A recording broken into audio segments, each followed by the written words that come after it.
সম্ভাবনা তো অবশ্যই আছে, প্রচুর সম্ভাবনা ছিল। ইথিওপিয়ার কথাটা যে বললেন, ইথিওপিয়ার এয়ারলাইন্সের ম্যানেজমেন্ট কিন্তু পরে বাইরের থেকে ছিল, বাইরের বহু বছর তারা বাইরের ছিল এবং গ্র্যাজুয়ালি তারা এখন চেঞ্জ করছে। আর আমাদের ব্যবস্থাপনা দেখেন, একটু আগে যেটা বললাম যে এটা একটা সরকারি প্রতিষ্ঠান, আমরা ব্যবস্থাপনায় বোর্ড বলেন বা চিফ এক্সিকিউটিভ বলেন, আমরা সবসময় দেখে আসছি যেটা হয়েছে, যেটা সরকার থেকে বসিয়ে দেওয়া হয়েছে। এবং এই যে এর আগে এইবার প্রথম অনেক দিন পরে দেখলাম যে সরকারি কোনো কর্মকর্তা, অবসরপ্রাপ্ত কোনো কর্মকর্তা বা সরকারি মন্ত্রী বা সরকারি উপদেষ্টা নিজেই চেয়ারম্যান হয়ে যান নাই। এটাই মনে করি গুড থিং একটা, যে প্রথমবার যে মন্ত্রী এসে বলেন না যে আমি চেয়ারম্যান হব, বা কোনো সচিবকে বসা দেন না চেয়ারম্যানের পদে। এবার প্রথম এটা বাইরের থেকে নেওয়া হয়েছে। সেকেন্ডলি, সচিব মাত্র 2 জন আসছে। আগে কিন্তু সচিবে ভরা থাকতো, এখানে ডজন খানিক সচিব কম, 2 জন সামরিক ব্যক্তিত্ব আসছেন, রাজনৈতিক ব্যক্তিত্ব আসছেন, ব্যাংকার আসছেন।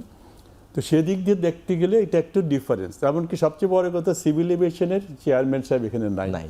যাকে জবাবদিহি করবেন সে নিজেই যদি থাকে, তার জবাবদিহি তো থাকে না। তো এই জায়গাটা ভালো হয়েছে, আমি মনে করি কম্পোজিশন ভালো হয়েছে। তবে শর্টকামিংসটা কি, যে এখানে কোনো এভিয়েশনের নলেজ বা এভিয়েশন জব করছে, বহুদিন ধরে এভিয়েশনের সাথে জড়িত, এরকম কোনো ব্যক্তিত্ব এখানে নাই। যেখানে যার জন্য হবে কি, যে এটা আবারও সেই বিমান থেকে যেটা আসবে সেটাকে তারা মুছে টুছে কাজটা করবে। এইটা হলো একটা জিনিস। আরেকটা জিনিস হচ্ছে যে আমরা থার্ড টার্মিনাল যেটা বললাম, থার্ড টার্মিনাল হওয়াতে আমরা আশা করি আরও 1,20,00,000 লোককে বছরে সেবা দিতে পারবো। তো 1,20,00,000 লোক আনবে কে?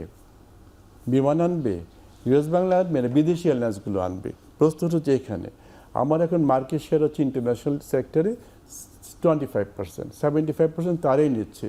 তো বিমানকে তো আপনাকে বড় করতে হবে, বিমানকে বড় করতেই হবে। বিমান যেখানে 3টা ফ্লাইট দেয় সেখানে সৌদি এয়ারলাইন্সের 12টা ফ্লাইট, বিমান যেখানে 3টা ফ্লাইট দেয় সেখানে এমিরাতদের 14টা ফ্লাইট।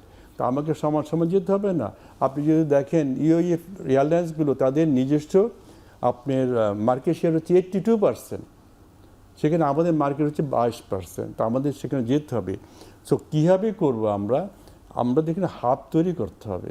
আমরা স্পোক অ্যান্ড হাব একটা কথা বলি, ছোট ছোট জায়গা থেকে আমি প্যাসেঞ্জার আনবো, এনে বড় জায়গায় নিয়ে যাব।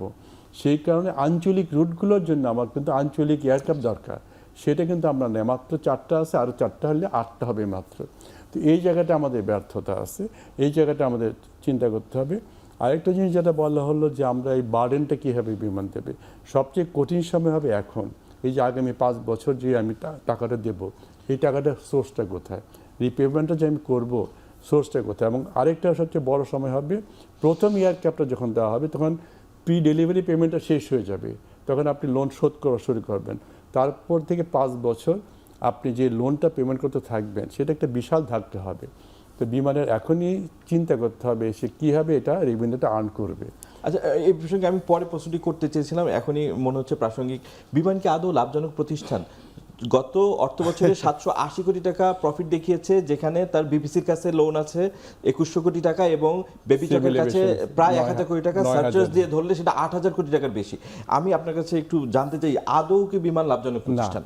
এখন পর্যন্ত না। তবে এখানে 2টা বিষয় আছে। এই শুভঙ্করের ফাঁকিগুলো কেন বলা হয় বা কেন এইটা এতদিন ধরে বিমানের জায়গাটায় চাপা দিয়েই তারা করতেছে। এবং এইটা যদি আপনি ধরেন, আমরা যে 3টা বড় বড় এয়ারলাইন্স বসে গেছে, বিমানে বসে যেত যদি সরকার থেকে সাপোর্ট না দিত, বসে যেত। এখন প্রশ্ন হচ্ছে এখানে যে বিমান 9,000 কোটি টাকা যেটা সিভিল এভিয়েশনে পায়, এটার পিছনে একটা শুভঙ্করের ফাঁক আছে। যেমন মনে করেন জিএমজির পাওনা ছিল 550 কোটি টাকা, হয়ে গেছে 400 কোটি টাকা। আমি যদি সার্চার্জ বাদ দিই, যে 1000 কোটি টাকা মানে নিট দেনা, সেটা ধরলেও তো বিপিসি এবং বেবিচক ধরলে 3100 কোটি টাকা আটকে যায়। তো এই জায়গাটা অবশ্যই আছে, এইটা তারা লাভজনক না। তাহলে পেমেন্টটা কীভাবে করবে তারা? এত দেনা নিয়ে এই 45,000 কোটি টাকা। কি তাকে বিমানকে এখন চিন্তা করতে হবে যে আমি যদি ধরেই নিই 700 কোটি টাকা হয়েছে, তারপরে তো সে দিতে পারবে না, কোত্থেকে দেবে? তার উচিত হবে এই 5 বছর সে কী করবে। আমার মনে হয়, আমার সাজেশন থাকবে বিমানের উচিত এখনই নতুন রুট বা যে রুটগুলো যে আছে সেখানে আরও এয়ারক্রাফট আনুক, সে দরকার পড়লে আপনার লিজে এয়ারক্রাফট নিয়ে আসুক, লিজে এয়ারক্রাফট এনে আর যে প্রফিটটা হবে, যে মার্জিনটা থাকবে, সেটা দিয়ে সে লোনটা শোধ করার সুযোগটা তৈরি করুক। এখন থেকে তাদের করতে হবে, এই প্ল্যানিংয়ে তাদের যেতে হবে।